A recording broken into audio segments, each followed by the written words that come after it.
We have a slight adjustment in our schedule. We are going to hear now from Senator Fischer.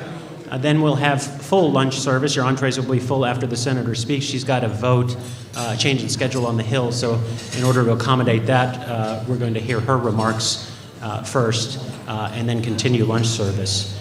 I mentioned at the outset this morning, I'm Dean Reuter, and thank you all for being here, and welcome to those of you who are just joining us.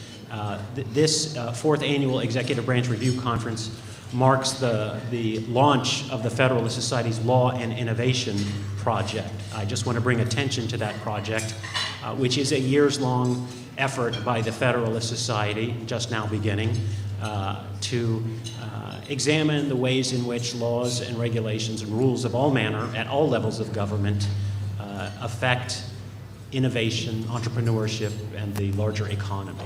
So thank you all for being here. This is obviously an important undertaking for us. And we're very pleased that you're here, and we're very pleased to welcome our guest speakers for our luncheon. I'm going to introduce FTC Commissioner Maureen Ohlhausen, who will then introduce the senator. The senator is going to give us remarks, and she will not, unfortunately, be able to take questions because she's got to get back for a vote, as I mentioned. FTC Commissioner Maureen K. Ohlhausen has a long-standing interest in the issues we are talking about today. Her experience addressing regulatory barriers to innovation reaches back to her position on the FTC's State Action Task Force in the early 2000s. The task force sought to identify when market participants were engaging in private anti-competitive behavior without state authority or oversight, and it set the foundation for FTC efforts that resulted in the recent Supreme Court win in the North Carolina Dental Board versus FTC case. As the director of the FTC's Office of Policy and Planning from 2004 to 2008, Commissioner Ohlhausen led the agency's competition advocacy program. Through this program, the FTC comments on proposed state laws or federal regulations and has often warned against anti-competitive regulatory barriers in areas such as occupational licensing and ride-sharing. As an FTC commissioner since 2012, Commissioner Ohlhausen's calling card has been regulatory humility. And she has offered valuable commentary on the benefits of case-by-case enforcement and urged the use of economic analysis to ensure regulation doesn't impede innovation. She's going to moderate our panel after we have lunch service, but she's also going to introduce our senator. We're very pleased, so please do join me in welcoming Commissioner Maureen K. Ohlhausen. Well, thank you, Dean, for that nice introduction, and to the Federalist Society for asking me to participate in today's event. I'm honored to be a part of this, but I'm particularly honored to introduce our next speaker, Senator Deb Fischer. Senator Fischer is Nebraska's senior senator and was elected in 2012. During her tenure, Senator Fischer has been a forceful advocate for policies to promote innovation, more regulatory certainty for innovators, and modern rules for new technology. She's led the charge against regulatory overreach by the federal government, focusing on misguided rules issued by federal agencies that hurt middle-class families. Senator Fischer advocates these policies from her positions on the Commerce, Science, and Transportation Committee, the Senate Armed Services Committee, the Committee on Environment and Public Works, and the Committee on Small Business and Entrepreneurship. And she chairs subcommittees on both Commerce and Armed Services. Before her election to the U.S. Senate, Senator Fischer served in the Nebraska legislature starting in 2004 and held a number of leadership positions. Senator Fischer is a lifelong Nebraskan, having been born and raised in Lincoln. She is a graduate of the University of Nebraska-Lincoln, and she is a business owner. She and her husband, Bruce, own a ranching business near Valentine.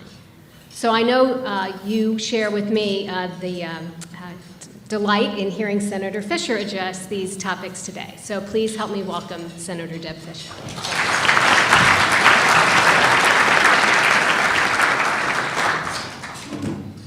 Thank you very much, Commissioner, for those kind remarks. And I do appreciate your invitation to be here today. I apologize that I have to leave. We have 3 votes coming up. We're working on appropriations bills, and I am in leadership, and so we need to get organized with our caucus here over the lunch hour. So I appreciate your understanding that the Senate schedule doesn't always allow us as individual members to have any kind of control over our own schedules. But it is a pleasure to be here with you today. And I know you're going to enjoy listening to the panel discussion that will take place later, because the panelists are people who think outside the box when it comes to dealing with the wide variety of federal regulations that we have and that continue to come down the pipeline, especially with regards to new technology. Thanks to the advancements that we've seen in technology, Americans really are living in ways that we couldn't even imagine 100 years ago, and maybe even as little as 15 years ago. I remember, and maybe some of you here in this audience remember, the old rotary dial phones, or having to wait until 11:05 at night before you would make that long distance call in order to take advantage of the rates that were lower at that time. Well, today nearly half of all American homes have cut the cord, and they have eliminated wired phones altogether. It wasn't too long ago that families would receive an AOL CD in the mail so that they could connect to the internet through that dial-up modem. In fact, nearly every use of computer programs required manually downloading software from those disks. But now, there's an app for that. Mobile apps are changing the way we live our lives, allowing people to check their bank accounts, call an Uber, or monitor fitness goals, all with just the touch of a screen. Market research estimates that the app economy could double in size to over $100 billion over the next several years.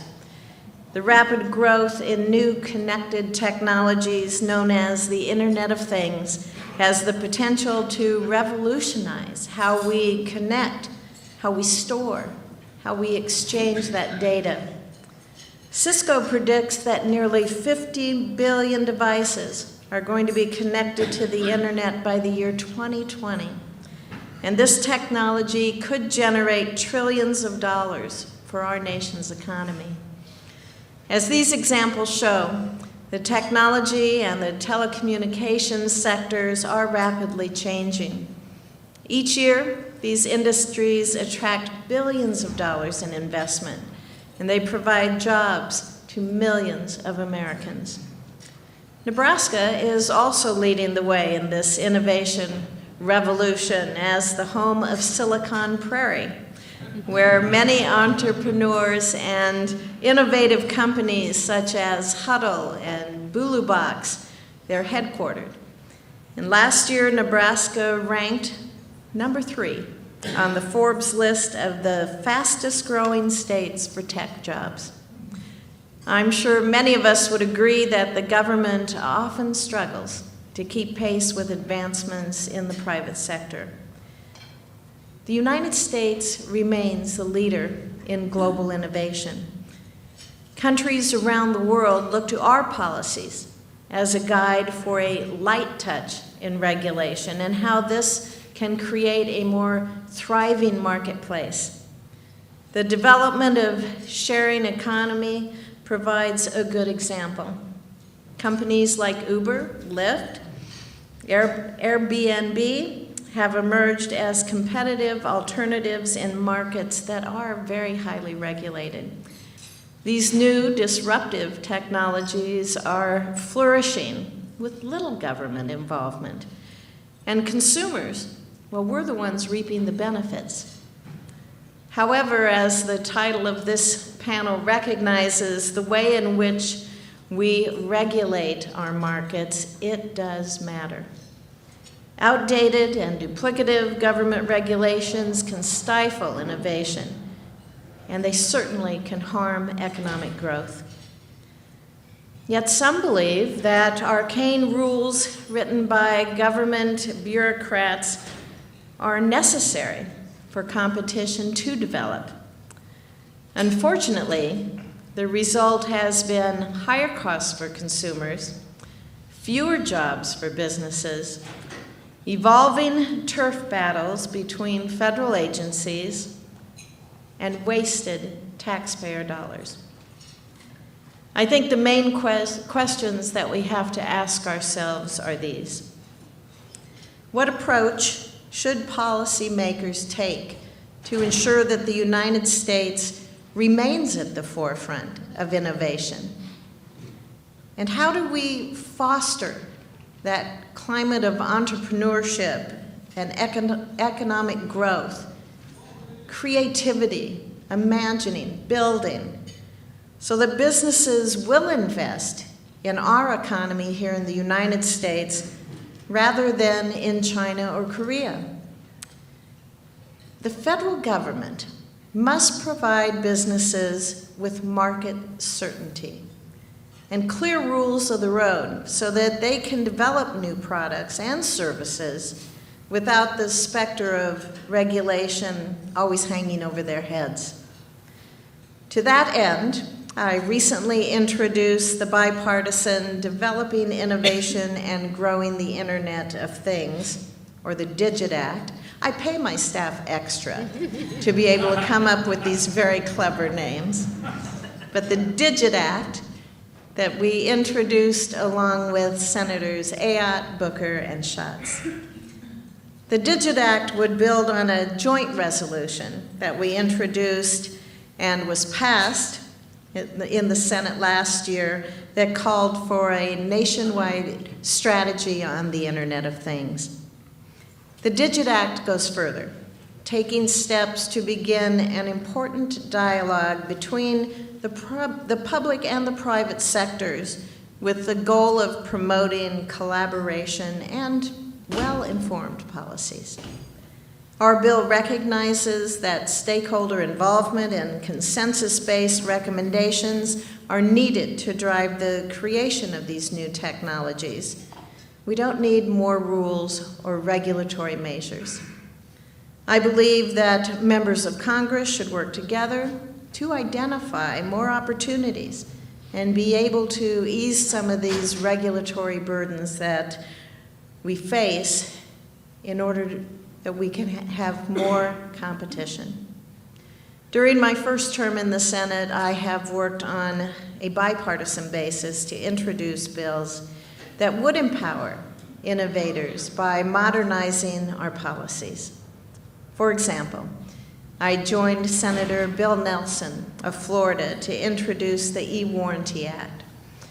Now, this legislation, which was signed into law last fall, it would modernize the warranty requirements and allow manufacturers to save paper and printing costs by posting those warranties online. Common sense. Similarly, I introduced the bipartisan E-Label Act with former Senator Jay Rockefeller of West Virginia in 2014. Now, the E-Label Act, it was later signed into law. It modernized labeling requirements for electronic devices, such as smartphones and computers and tablets. Both of these bills are examples of the progress we can make when legislators work together to encourage that innovation and also to help consumers. Unfortunately, we have more work before us. I am concerned that the new net neutrality rules that were enacted by the FCC last year are going to curb growth in the tech and also the telecom sectors. Data suggests that the FCC's reclassification of the internet as a public utility would decrease investment in telecommunications, networks, and also increase costs for our American consumers. I shouldn't have to tell my constituents in Nebraska that their Phone bills are going to increase because of these muddled rules that are crafted here in Washington, D.C. Likewise, the FCC is focused on the wrong kind of competition when it comes to municipal broadband. Why is the federal government inserting itself and creating new uncertainties when states, such as Nebraska, are fully capable of making good decisions on their own? Why is this agency devoting so much time and energy and taxpayer resources to mandate these networks without changing the statute or consulting with state legislatures? Our country is at a turning point. Americans want to reap the benefits of these amazing tech developments that are happening each and every day. But in order for this to happen, the U.S. government needs to modernize its regulatory frameworks. It has to consolidate and renovate and overhaul these very obsolete rules. We are destined to lose out to other countries if our technology policy remain under the rules that predate the VCR. Today's event gives us the perfect opportunity to jumpstart this work. There are real bipartisan solutions that are out there. To be successful, we need to engage with stakeholders, to learn about the policies that can help innovation grow and thrive. Basically, we need to listen. We need to listen and learn. So I thank you again for allowing me to join you here today, for everything that you are doing to promote freedom and to promote innovation through the legal system. I look forward to working with you in the future on all of these very important issues that are facing our country. Thank you.